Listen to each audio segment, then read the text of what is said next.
62 anos. Aposentado há 2 anos e meio.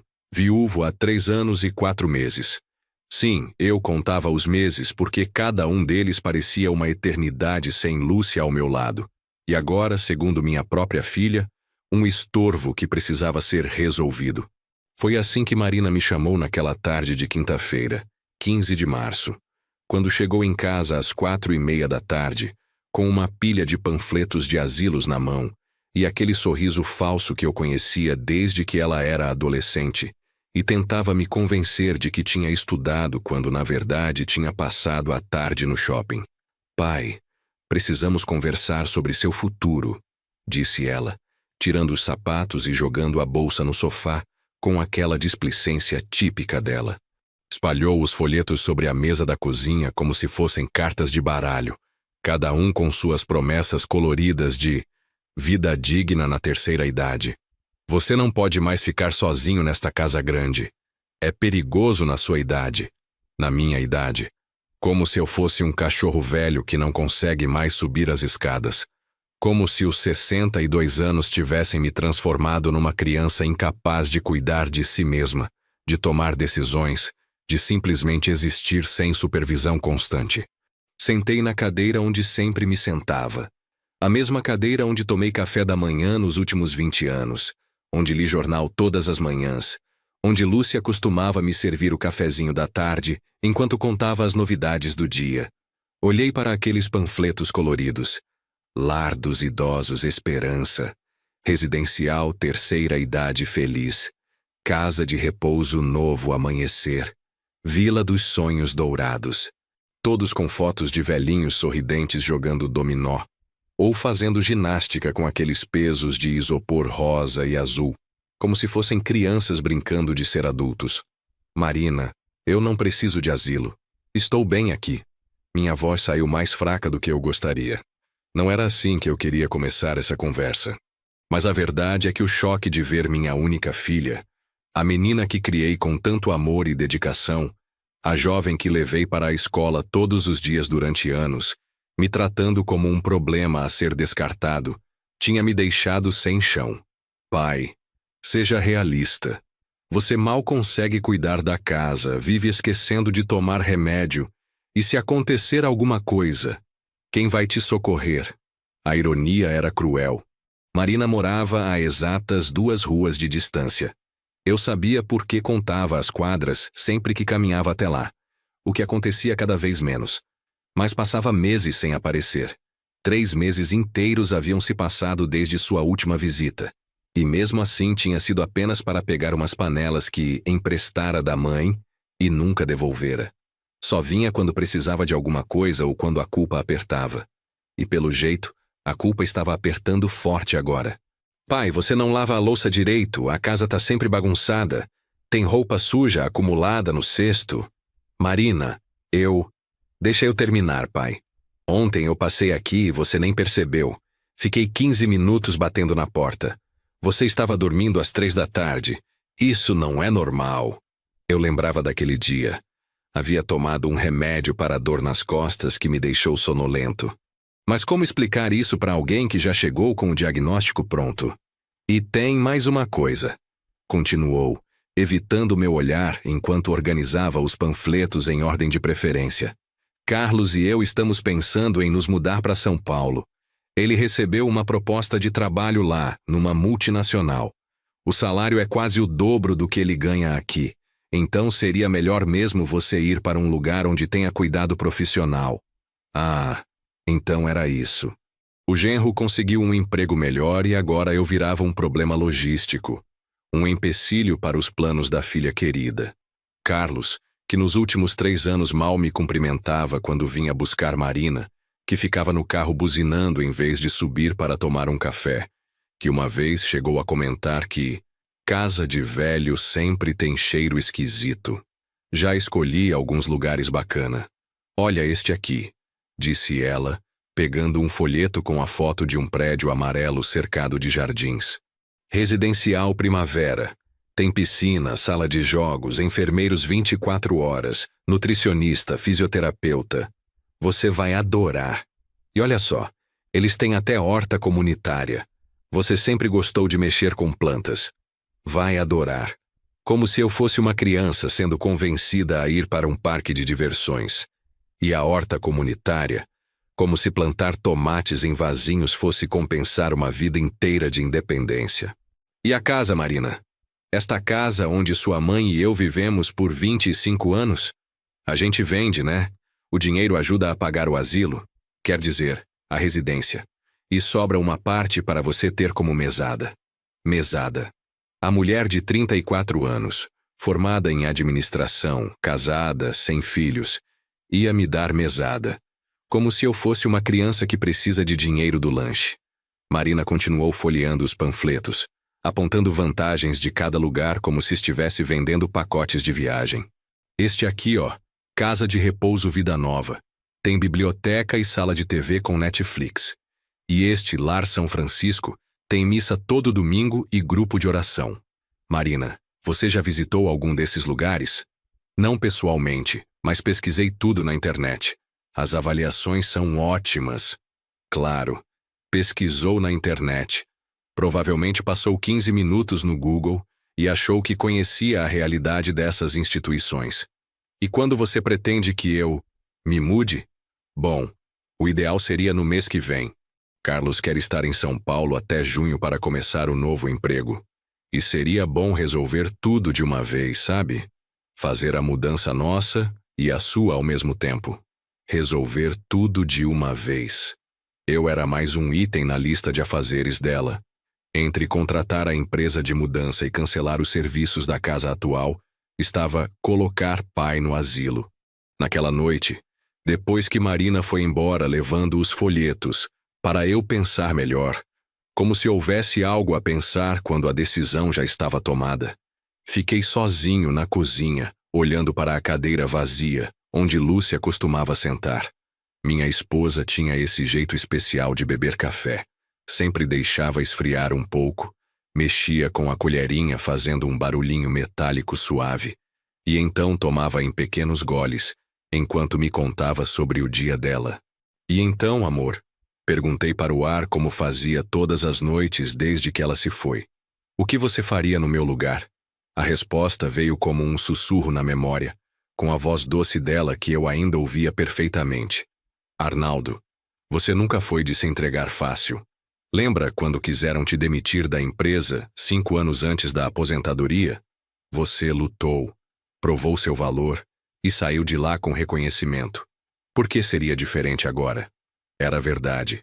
Aos 62 anos, eu tinha vivido o suficiente para saber que a vida não para, só porque os outros acham que deveria. Tinha trabalhado 42 anos como contador, começando como auxiliar numa empresa pequena e terminando como gerente financeiro de uma construtora respeitada na cidade. Tinha criado uma filha, enfrentado a adolescência rebelde dela, pago faculdade particular, casamento e até emprestado dinheiro para a entrada do apartamento onde ela morava. Tinha perdido a mulher que amava para um câncer cruel e rápido, e mesmo assim conseguira seguir em frente. E agora ia deixar que me encostassem numa prateleira como um objeto sem serventia? Ia aceitar que minha própria filha decidisse meu destino sem nem ao menos me perguntar o que eu queria? Não, não mesmo. Levantei da cadeira, peguei os panfletos que Marina havia esquecido propositalmente sobre a mesa e os joguei no lixo. Um por um. Residencial Primavera. Lixo. Casa de Repouso Vida Nova. Lixo. Lar São Francisco. Lixo. Naquela madrugada, às 3 da manhã, quando o silêncio da casa parecia mais pesado, tomei a decisão que mudaria tudo. Não ia para asilo nenhum. Não ia vender minha casa. E, principalmente, não ia depender da boa vontade de uma filha que me via como fardo. Mas também não ia brigar, não ia fazer escândalo, não ia implorar por respeito. Ia fazer algo muito melhor. Ia provar que eles estavam errados. Ia fazer isso do meu jeito, no meu tempo, sem dar satisfação para ninguém. Pelo menos não no início. No dia seguinte, sexta-feira, acordei às 6 da manhã. Fazia tempo que não levantava tão cedo sem ser para ir ao médico ou resolver alguma burocracia bancária. Tomei um banho demorado, fiz a barba com cuidado. algo que andava negligenciando nos últimos meses. Penteei o cabelo com gel, coloquei uma roupa decente. Camisa social azul clara que Lúcia havia me dado no último aniversário. Calça social preta, sapato de couro. Me olhei no espelho e não gostei do que vi. Um homem de 62 anos que parecia ter 75. A barriga estava mais proeminente, os ombros caídos, a postura desleixada. Quando foi que eu tinha ficado assim? Quando foi que parei de me importar com minha aparência? Tomei um café reforçado, 2 xícaras em vez da meia xícara costumeira. Comi 2 fatias de pão com manteiga e saí de casa com destino ao centro da cidade. Fazia meses que não ia ao centro sem ser para resolver alguma questão médica ou bancária. Fazia mais tempo ainda que não ia em lugar nenhum sem um objetivo específico e necessário. Primeira parada: a biblioteca municipal. Há anos não pisava lá. Desde os tempos em que acompanhava Marina nos trabalhos de escola, quando ela estava no ensino médio. O lugar tinha mudado completamente. Antes era um prédio antigo e meio sombrio. Agora estava moderno, reformado, com uma área inteira dedicada à informática, e até uma seção que o letreiro identificava como Espaço Sênior. Odeio essa palavra, sênior. É uma forma educada de dizer velho, mas que não engana ninguém. Bom dia. Eu gostaria de me inscrever num curso de informática, disse para a recepcionista. Uma moça nova de uns 20 e poucos anos, que me olhou com aquele sorriso paciente e levemente condescendente que reservam para velhos perdidos, tentando se adaptar ao mundo moderno. Ah, que legal! O senhor está interessado em aprender a usar o computador? Temos o curso Inclusão Digital na Terceira Idade. É às terças e quintas, das 2 às 4 da tarde. São apenas 10 vagas por turma, mas ainda tem 2 disponíveis. Terceira idade. Outra expressão que me irrita profundamente. Como se a vida fosse dividida em temporadas de uma série e eu já estivesse no último episódio. Perfeito. E gostaria de saber sobre outros cursos também. Línguas, talvez. Línguas? A moça piscou, claramente surpresa. Bom, temos inglês básico, também voltado para a terceira idade. É uma turma bem legal. O professor tem muita paciência. Não. Inglês eu já sei o básico. Trabalhei numa empresa que tinha clientes americanos. Pensei em algo diferente. Italiano, talvez. Ou francês. A recepcionista ficou alguns segundos em silêncio, como se precisasse processar a informação de que um aposentado de 62 anos queria aprender uma língua nova e difícil. Francês. Deixe eu ver aqui no sistema. Ela digitou algo no computador, franzindo a testa. Temos uma turma de francês básico, mas não é específica para... Quer dizer, é uma turma mista. Tem pessoas de várias idades. Perfeito. Quando são as aulas? Segundas e quartas, das 7 às 9 da noite. Mas o senhor tem certeza? É bem puxado e o professor é bem exigente. Tenho certeza. Saí da biblioteca com uma agenda cheia. Informática às terças e quintas, das 2 às 4. Francês às segundas e quartas, das 7 às 9. E ainda tinha anotado informações sobre um curso de fotografia digital aos sábados, das 9 ao meio-dia. Marina achava que eu mal conseguia ligar um computador. Na verdade, ela nem sabia que eu sabia ligar um computador. Ia ser uma bela surpresa. Segunda parada. A academia do bairro. Aquela mesma onde Carlos, meu genro, malhava religiosamente todos os dias às 6 da manhã antes do trabalho. Ele sempre fazia questão de comentar sobre sua rotina de exercícios, seus treinos intensivos e como era importante manter o corpo em dia. Nas entrelinhas, sempre ficava clara a crítica à minha falta de preparo físico, minha vida sedentária, meu desleixo com a saúde. Bom dia, quero me matricular, disse para o rapaz da recepção, um jovem musculoso que não devia ter mais de 25 anos. Certo, senhor. Para pessoas da sua idade, recomendamos nossa modalidade Movimento Saudável, específica para a terceira idade. São exercícios leves, alongamento, hidroginástica na piscina. É muito bacana, o pessoal se diverte bastante. Não, quero a academia comum mesmo. Musculação, esteira, bicicleta, essas coisas. O rapaz me olhou da cabeça aos pés, avaliando meu físico fora de forma, minha barriga proeminente, meus ombros curvados. Senhor, o senhor tem quantos anos? 62. E não tenho nenhuma limitação física específica. Era uma meia-verdade. Minhas costas reclamavam quando eu ficava muito tempo na mesma posição, especialmente depois de dormir mal. Meu joelho esquerdo fazia um barulho esquisito quando subia escadas. Herança de uma torção que tive aos 40 anos e nunca tratei adequadamente. Eu ficava sem fôlego depois de subir 3 lances de escada correndo, e às vezes sentia o coração acelerar quando fazia esforço físico. Mas limitação mesmo, dessas que impedem de fazer exercício, não tinha. Bom, o senhor vai precisar de atestado médico. E eu recomendaria muito começar com um personal trainer, pelo menos nos primeiros 3 meses, para aprender os exercícios corretamente e evitar lesões. Personal trainer, mais um gasto que não estava no orçamento. Mas tudo bem. O dinheiro da aposentadoria estava parado na conta mesmo. Meus gastos de velho eram mínimos, segundo Marina. Basicamente remédios, conta de luz, água, telefone e alimentação básica. Quanto fica com o personal? Depende da frequência. Para o senhor, eu recomendaria 3 vezes por semana, 1 hora por sessão. Fica R$ 250 por mês, mais a mensalidade da academia, que é 80. R$ 330 por mês. Era mais do que eu gastava com comida. Mas também era menos do que Marina gastava em um jantar num restaurante bacana com o marido. Fechado. Terceira parada. Dr. Roberto, meu médico há 15 anos. Homem sério, direto, sem frescura, que me acompanhou durante a doença de Lúcia e me ajudou a passar pelos momentos mais difíceis do luto. Arnaldo, que bom te ver. Como está? Faz tempo que não aparece aqui. Estava vindo só quando tinha algum problema, doutor. Mas hoje vim porque quero começar uma vida nova. Dr. Roberto me olhou por cima dos óculos, intrigado.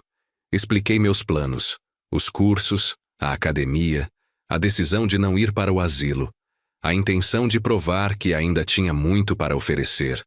Marina anda falando essas coisas, que você precisa de cuidados especiais. Ela quer me colocar num asilo. Dr. Roberto suspirou e balançou a cabeça. Arnaldo, você conhece minha opinião sobre essas situações. Infelizmente é mais comum do que deveria. Filhos que confundem idade cronológica com incapacidade funcional.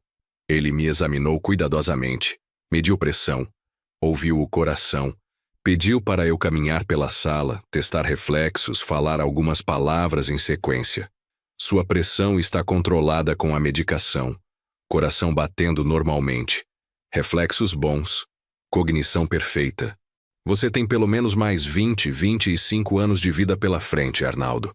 E se cuidar bem da saúde, podem ser anos muito produtivos. E sobre os exercícios físicos? O senhor acha que posso começar na academia? Não só posso, como recomendo fortemente. Seu corpo precisa de movimento. Seus músculos precisam de estímulo. Só vai com calma no início. Respeite seus limites e mantenha acompanhamento regular comigo. Ele prescreveu algumas vitaminas, ajustou a dosagem de um remédio para colesterol e me deu o atestado médico para a academia. Arnaldo, disse ele quando eu já estava saindo, posso te dar um conselho como médico e como amigo? Claro, doutor. Não se entregue. A velhice não é uma doença, é uma fase da vida. E pode ser uma fase muito rica se você não deixar que os outros decidam como você deve vivê-la. Saí do consultório com o atestado médico e uma receita de vitaminas. Também saí com algo mais importante. A confirmação médica de que eu estava certo, de que minha decisão fazia sentido. As semanas seguintes foram uma montanha-russa de descobertas, dores musculares, frustração e pequenas vitórias. O curso de informática era mais fácil do que imaginava. Eu tinha crescido numa época em que calculadora era novidade tecnológica, mas descobri que tenho mais facilidade com computadores do que esperava. Em 2 semanas, já estava navegando na internet, criando e-mail, usando redes sociais básicas. A professora, senhora Beatriz, uma senhora de 50 e poucos anos muito paciente, ficou impressionada com meu progresso. Senhor Arnaldo, o senhor tem muito mais facilidade que a maioria dos alunos. Em 2 semanas já está fazendo coisas que outros levam 2 meses para aprender. Isso me deu uma confiança que eu não sentia há anos. O francês era mais complicado. A pronúncia era difícil. A gramática complexa. E eu era disparado o mais velho da turma. Os outros alunos tinham entre 20 e 40 anos. A maioria querendo aprender por motivos profissionais ou para viajar. Eu era o único aposentado entediado. Pelo menos era assim que me sentia no início. Mas o professor, um francês de verdade chamado Pierre, foi muito gentil comigo. Monsieur Arnaldo, disse ele depois da 3ª aula. Você tem boa memória e ótima disciplina. Estas são as qualidades mais importantes para aprender uma nova língua. Eu fazia todas as lições, estudava em casa, repetia as pronúncias em voz alta enquanto cozinhava. Lúcia sempre dizia que eu era teimoso quando queria alguma coisa. Agora essa teimosia estava me ajudando, mas a academia era um inferno particular. O personal trainer, Gabriel, um rapaz de 20 e poucos anos com corpo de atleta, parecia ter prazer em me ver sofrer. Na primeira sessão, depois de 10 minutos de esteira na velocidade mínima, eu já estava ofegante e suando como se tivesse corrido uma maratona. Seu Arnaldo, vamos com calma. O importante é começar, dizia ele. Mas eu via nos olhos dele a dúvida sobre se eu conseguiria aguentar uma semana. As dores musculares dos primeiros dias foram terríveis. Acordava de manhã com o corpo todo dolorido, músculos que eu nem sabia que existiam reclamando por causa dos exercícios. Mais de uma vez pensei em desistir. Mas então lembrava da cara de Marina quando disse que eu não tinha mais condições de cuidar de mim mesmo. Lembrava do jeito como ela organizou os panfletos dos asilos, como se minha vida fosse uma questão administrativa a ser resolvida. E continuava indo. Depois de 1 mês, as pequenas mudanças começaram a aparecer. Conseguia subir 2 lances de escada sem ficar completamente sem ar. A calça estava um pouco mais folgada na cintura. Dormia melhor à noite. Gabriel começou a me tratar com mais respeito. Seu Arnaldo, estou impressionado com sua disciplina. A maioria dos iniciantes desiste na 2ª semana. Não sou a maioria, respondi. E ele sorriu. Marina continuava aparecendo em casa de vez em quando, sempre com aquela pressa característica dela, sempre falando sobre os asilos, os preparativos para a mudança para São Paulo, a necessidade de resolver minha situação, logo. Ela notava as mudanças. Eu estava mais arrumado, acordava mais cedo, saía de casa com frequência, mas não comentava, ou fingia não perceber. Eu chegava em casa com livros de francês debaixo do braço, cadernos de exercícios de informática, às vezes até com cheiro de academia ainda no corpo. Mas ela parecia decidida a ignorar os sinais. Pai, você já pensou no que conversamos? Os asilos que te mostrei são todos muito bons. Quanto mais você demorar para decidir, mais difícil vai ser conseguir vaga. Estou pensando, filha. E estava mesmo. Pensando em como ia ser gostoso provar que ela estava completamente errada sobre mim. Depois de 2 meses, comecei a fazer amigos nos cursos. No francês, conheci Carla, uma arquiteta de 40 anos que estava planejando uma viagem para Paris, e Roberto, um engenheiro aposentado de 58 anos que sempre quis aprender uma língua nova. No curso de informática, fiz amizade com outras pessoas da minha faixa etária. Dona Rosa, viúva de 65 anos que queria aprender a usar o Facebook para falar com os netos que moravam longe. Seu Antônio, aposentado de 70 anos que queria criar um blog sobre suas memórias de infância na roça. Era reconfortante descobrir que não era o único velho querendo aprender coisas novas, querendo se manter ativo e interessado no mundo. Na academia, depois de 2 meses de treino regular, Gabriel decidiu que eu estava pronto para mais desafios. Seu Arnaldo, vamos aumentar um pouco a intensidade. O senhor já perdeu 4 quilos e ganhou massa muscular. Está na hora de evoluir. 4 quilos. Eu nem tinha percebido, mas a roupa estava realmente mais folgada. Foi nessa época que conheci Helena. Ela frequentava a academia no mesmo horário que eu, das 3 às 4 da tarde. horário em que havia menos movimento e mais equipamentos disponíveis. Uma mulher de 58 anos, cabelos grisalhos cortados num estilo moderno, corpo em forma que denunciava anos de exercício regular. Helena era viúva também, ex-professora de história aposentada por invalidez após um acidente de carro que afetou sua mobilidade na perna esquerda. Invalidez que não a impedia de malhar com a determinação de uma atleta profissional. "Você é o francês", disse ela um dia, na esteira ao lado da minha. "Como assim?" "O pessoal da academia te chama de o francês, por causa do curso que você faz", Gabriel comentou.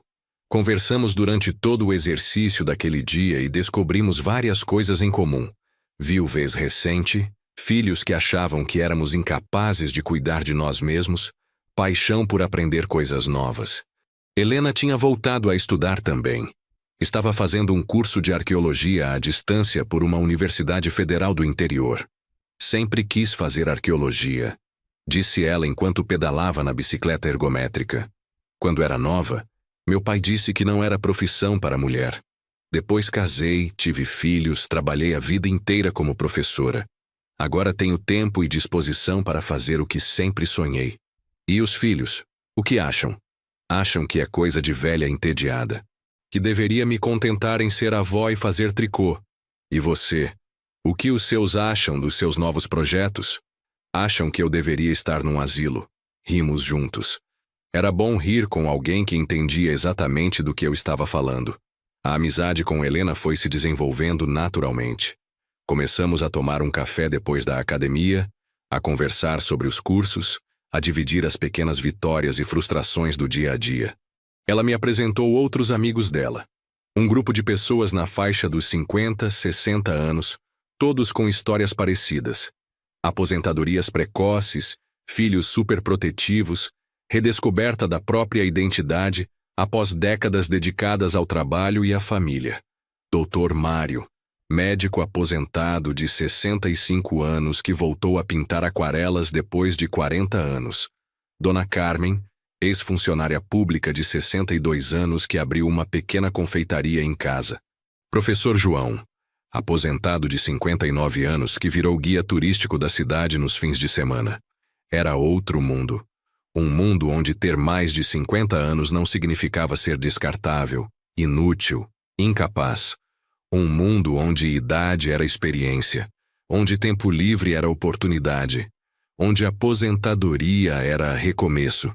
Foi Helena quem me deu a ideia que mudaria tudo. "Por que você não documenta essa sua experiência? Escreve sobre ela." Estávamos tomando café numa padaria depois da academia, numa quinta-feira de sol. Eu havia acabado de contar como tinha sido difícil a aula de francês daquele dia. Pierre havia ensinado o passé composé e eu tinha travado completamente. "Documenta como?" "Sei lá. Um blog, talvez. Você está aprendendo informática, suas fotos estão ficando muito boas. Escreve bem. Tem uma história interessante para contar." "Blog? Isso não é coisa de jovem?" "Arnaldo, pelo amor de Deus, pare com isso. Idade é só um número." Ela tinha razão. Aos 5 meses do meu projeto de renascimento, eu estava irreconhecível. Tinha perdido 8 quilos, ganhado músculos que não sabia que ainda existiam. Conseguia manter uma conversa básica em francês. Navegava na internet com desenvoltura e tinha uma coleção de fotos digitais que me orgulhavam muito. Fisicamente, estava melhor que aos 55 anos. Mentalmente mais ativo e estimulado que em qualquer época desde a aposentadoria. Emocionalmente, mais confiante e otimista que nos últimos 3 anos.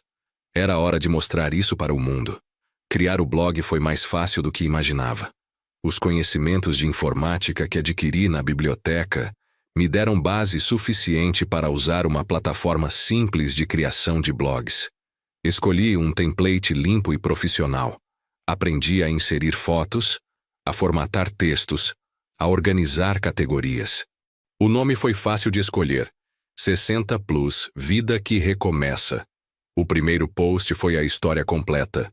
O diagnóstico de velho inútil que recebi da própria filha, a ameaça do asilo, a decisão silenciosa de provar que estava errada, os cursos, a academia, as descobertas, as transformações. Acompanhei com fotos do antes e depois. Eu no início do projeto, barrigudo e cabisbaixo numa foto que Helena tinha tirado no primeiro dia de academia. E eu 5 meses depois, em forma e sorridente, numa selfie que aprendi a tirar no curso de fotografia.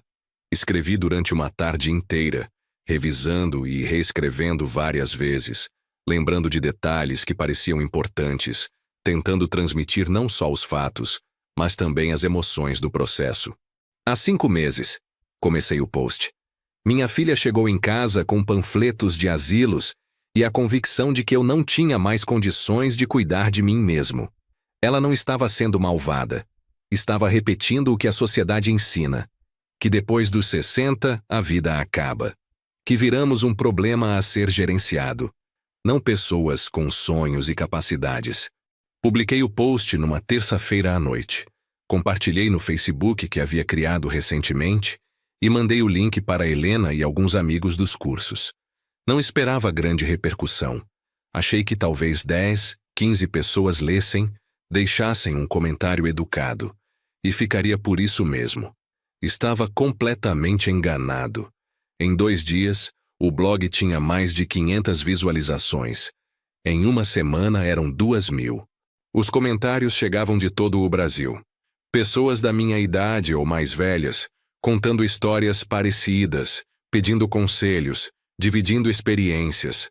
Obrigada por mostrar que não estou sozinha nessa luta, escreveu Marisa, de 64 anos, de Recife.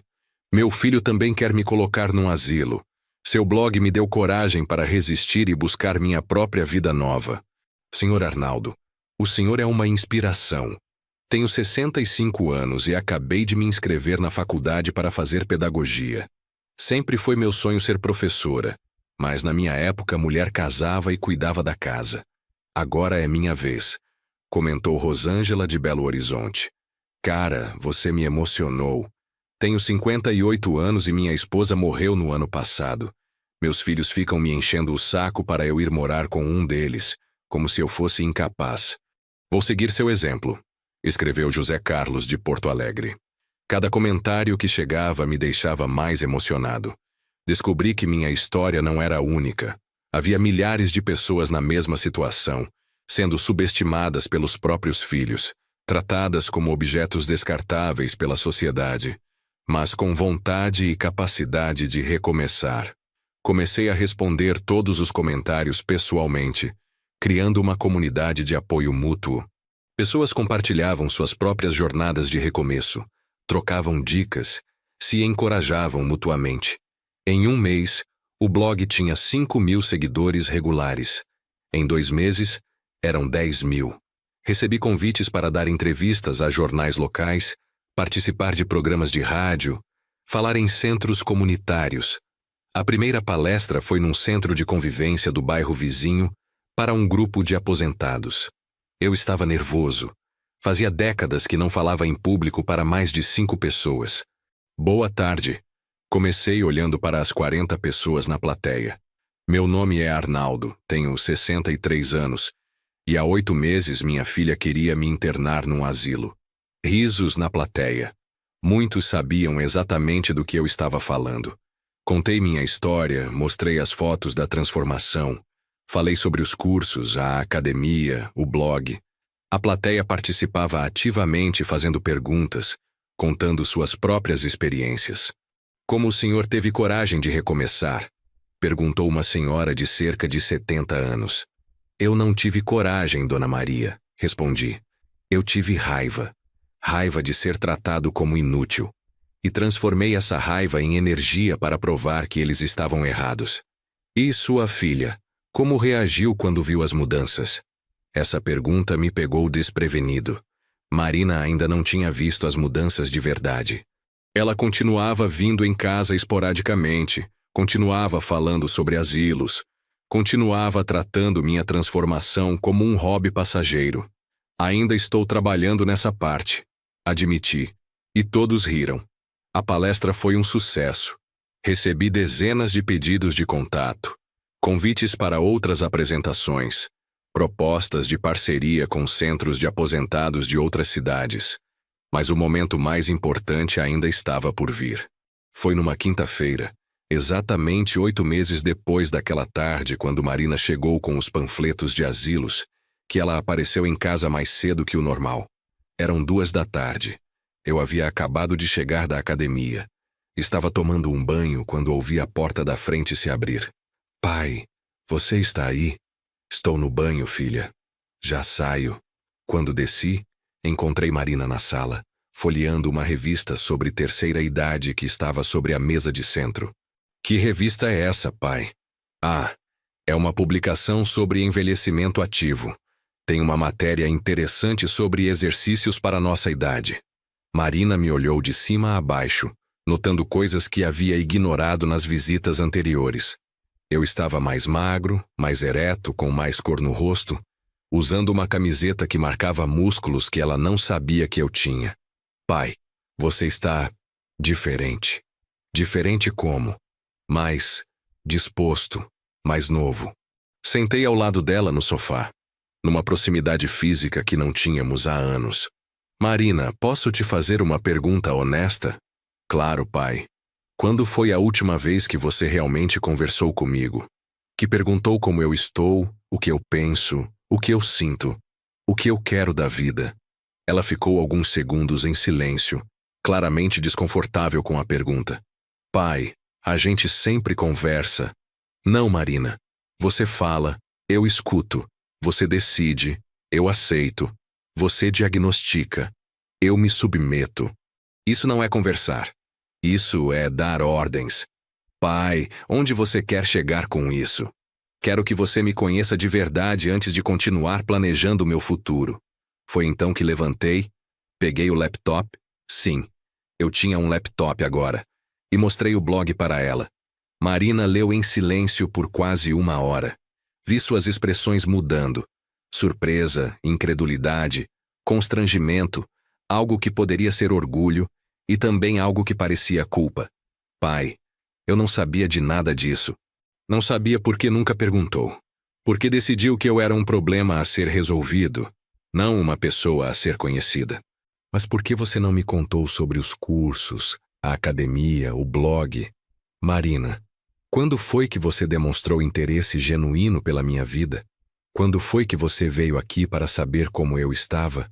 Não para resolver alguma coisa que considerava problema? Ela continuou lendo, clicando nos comentários, vendo as fotos, absorvendo a dimensão do que eu havia construído nos últimos meses. Pai, este blog tem quantos seguidores? 15.000 pessoas acompanham regularmente. E crescendo. 15.000? Ela parecia não acreditar. Pai, você virou influencer? Rimos juntos pela primeira vez em muito tempo.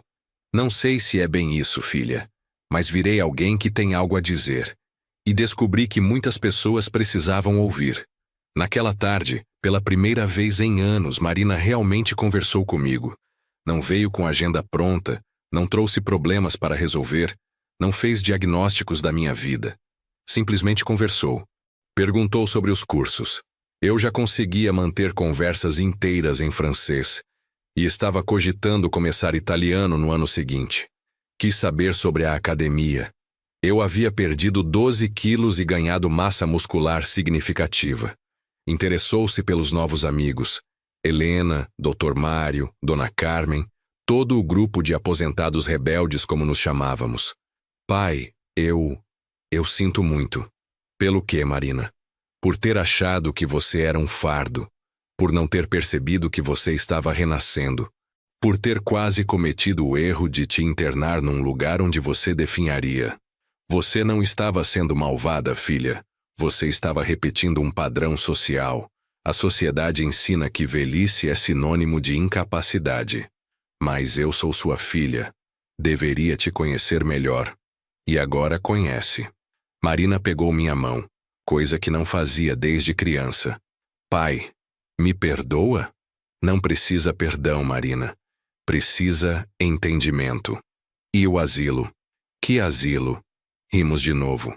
Mas a transformação mais radical ainda estava por vir. Uma semana depois daquela conversa com Marina, eu estava em casa editando um novo post para o blog quando o telefone tocou. Era da TV local, um programa vespertino que falava sobre temas do cotidiano. Senhor Arnaldo, aqui é da produção do programa Tarde Viva, da TV Cidade. Gostaríamos de convidá-lo para uma participação especial sobre envelhecimento ativo. Televisão. Eu nunca havia aparecido na televisão na vida. É para falar sobre o que exatamente? Sobre sua história, Sr. Arnaldo. Seu blog está fazendo muito sucesso e achamos que seria interessante compartilhar sua experiência com nossos telespectadores. Aceitei o convite, mesmo com o friozinho na barriga. A gravação seria na semana seguinte. Contei para Helena, que ficou eufórica. Arnaldo, você vai ser celebridade. Não exagera, Helena. É só um programa local. Mas no fundo eu estava empolgado. Aos 63 anos, ia aparecer na televisão para contar uma história de superação. Se alguém me dissesse isso um ano antes, eu teria achado impossível. O dia da gravação chegou. Marina insistiu em me acompanhar. Ela estava genuinamente orgulhosa agora, contando para todo mundo que o pai dela era blogueiro e ia sair na TV. O programa foi ao vivo, às 3 da tarde. A apresentadora, uma mulher de uns 40 anos muito simpática, me recebeu com carinho. Senhor Arnaldo, o senhor virou uma inspiração para muitas pessoas. Como começou essa transformação? Contei minha história. O diagnóstico de incapacidade, a ameaça do asilo, a decisão de provar o contrário. Mostrei as fotos do antes e depois, falei sobre os cursos, a academia, os novos amigos. O que o senhor diria para pessoas que estão numa situação parecida, que se sentem descartadas pela família? Eu diria que idade é só um número, mas dignidade não tem idade. Ninguém tem o direito de decidir que você não serve mais só porque você tem mais de 60 anos. Se você está saudável, se tem vontade de viver, se tem sonhos ainda não realizados, vá atrás deles, independente do que os outros acham. E sua filha? Como reagiu a essa transformação? Olhei para Marina, que estava atrás das câmeras sorrindo e fazendo gestos de incentivo. Minha filha aprendeu algo muito importante. Que cuidar de um pai idoso não é controlá-lo, é apoiá-lo. Não é decidir por ele, é estar presente para ele. Ela entendeu que eu não precisava de babá, precisava de filha. O programa durou 20 minutos. Quando terminou, eu estava exausto, mas feliz. Tinha conseguido transmitir minha mensagem para milhares de pessoas. Nos dias seguintes o blog explodiu. As visualizações triplicaram. Os comentários chegavam a centenas. Os convites para palestras se multiplicaram. Senhor Arnaldo, aqui é da editora Conhecimento. Gostaríamos de conversar sobre a possibilidade de transformar seu blog em livro. Livro. Eu, que aos 62 anos estava sendo encaminhado para um asilo, agora estava sendo convidado para escrever um livro. A proposta era interessante. Um livro sobre envelhecimento ativo, baseado nas histórias do blog e nas experiências que eu havia acumulado. Eles forneceriam apoio editorial, eu forneceria o conteúdo. Aceitei sem hesitar. Enquanto isso, minha vida pessoal também se transformava. Helena e eu, que começamos como amigos de academia, fomos nos aproximando cada vez mais. Descobrimos que, além da viuvez e dos filhos superprotetivos, tínhamos gostos parecidos, valores similares e uma química inegável. Arnaldo, disse ela numa tarde, depois de um café que durou 3 horas. Você já pensou em se casar de novo? A pergunta me pegou desprevenido. Desde que Lúcia morreu, eu não havia cogitado a possibilidade de outro relacionamento sério. Pensei sim. E você? Penso todos os dias, especialmente quando estou com você. Nos casamos 6 meses depois, numa cerimônia simples, mas emocionante. Marina foi madrinha. Os filhos de Helena foram padrinhos. Dr. Roberto fez um discurso sobre como o amor não tem idade. Pierre, meu professor de francês, brindou em francês. Gabriel, meu personal trainer, fez piadas sobre músculos do amor. Foi um dos dias mais felizes da minha vida. O livro 60+, Como transformei a ameaça do asilo em oportunidade de renascimento, foi lançado no meu aniversário de 65 anos, numa sessão de autógrafos na livraria do shopping. Fila de mais de 200 pessoas, cobertura da imprensa, entrevistas. Marina estava lá, orgulhosa, contando para todo mundo. Este é meu pai. Ele virou escritor aos 65 anos. Hoje, 2 anos e meio depois daquele dia fatídico, quando Marina chegou com os panfletos de asilos, minha vida é irreconhecível.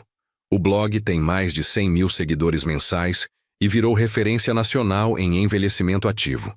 Recebo mensagens de pessoas do Brasil inteiro contando suas próprias histórias de transformação. O livro está na 3ª edição e será traduzido para o espanhol.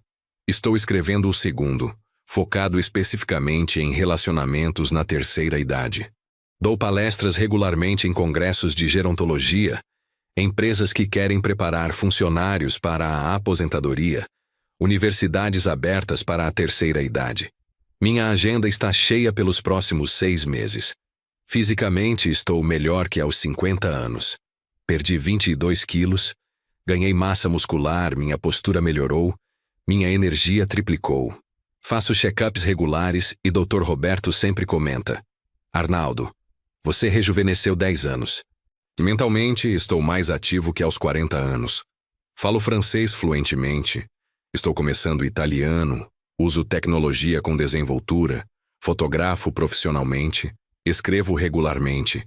Emocionalmente, estou mais realizado que em qualquer outra fase da vida.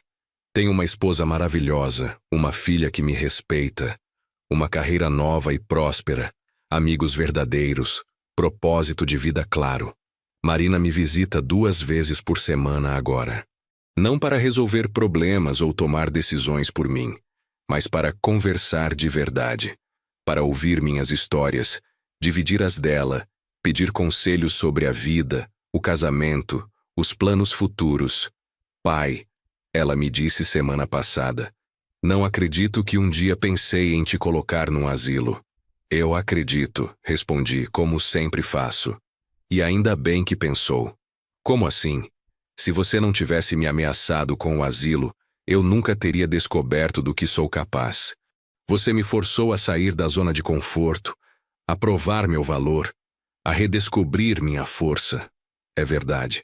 O susto de ser considerado um descarte pela própria filha me acordou para a vida de uma maneira que talvez nada mais conseguisse. Me obrigou a sair da inércia do luto, da passividade da aposentadoria, da resignação que havia se instalado depois da morte de Lúcia. Helena sempre diz que eu transformei um insulto em combustível, uma ameaça em oportunidade. Minha história não é única, descobri. Pelo blog, pelas palestras, pelos comentários que recebo diariamente, sei que existem milhões de pessoas na minha situação, competentes, capazes, cheias de vitalidade, mas rotuladas como velhas e tratadas como problemas a serem gerenciados. A diferença é que eu tive coragem ou desespero suficiente para provar que estavam errados. E essa coragem mudou não só minha vida, mas também a vida de quem convive comigo. Marina se tornou uma defensora ferrenha dos direitos dos idosos. Participou de campanhas contra o ageísmo, virou voluntária num projeto de inclusão digital para aposentados. Carlos, meu genro, que mal me cumprimentava antes, agora me consulta sobre investimentos. Descobriu que um contador aposentado que virou empreendedor digital tem muita experiência para compartilhar. Helena terminou o mestrado em arqueologia e está começando o doutorado. Aos 60 anos vai realizar o sonho de participar de uma escavação arqueológica no Egito. Nossos filhos, que inicialmente foram céticos sobre nosso casamento, hoje admitem que nunca nos viram tão felizes e realizados. O grupo de aposentados rebeldes cresceu e virou uma associação formal. Oferecemos cursos, palestras, apoio a pessoas que querem recomeçar depois dos 50. Dr. Mário expandiu suas aulas de pintura, Dona Carmen abriu uma confeitaria de verdade, Professor João virou guia turístico profissional. Porque a verdade é simples e revolucionária. A vida não acaba aos 60, aos 70, aos 80 anos. A vida acaba quando você para de acreditar que vale a pena vivê-la. E eu, graças ao susto que minha filha me deu, descobri que ainda tenho muito pelo que viver, muito para oferecer, muito para descobrir sobre mim mesmo. Hoje, quando alguém pergunta a minha idade, respondo com orgulho: 65 anos. E quando perguntam se não é hora de sossegar, dou risada e falo: sossegar para quê? O show está só começando. A cada manhã acordo com planos, projetos, expectativas. Tenho palestras agendadas para os próximos meses, um novo livro para escrever, um curso de italiano para começar, uma viagem para a Europa com Helena para planejar. Tenho uma segunda chance na vida e não vou desperdiçar nenhum minuto dela. Às vezes, quando estou sozinho em casa, olho para aquela cadeira da cozinha onde tudo começou, onde Marina espalhou os panfletos dos asilos, onde eu quase aceitei ser descartado como um objeto sem serventia, e sussurro: obrigado, filha. Obrigado por ter me obrigado a provar que você estava errada, porque, no final das contas, ela me deu o maior presente que uma filha pode dar a um pai. Ela me devolveu a mim mesmo. E você, que está assistindo essa história, já viveu algo parecido? Já foi subestimado por causa da idade? Já teve que provar seu valor quando todo mundo achava que você não valia mais nada? Já sentiu que a família te via como um problema em vez de uma pessoa?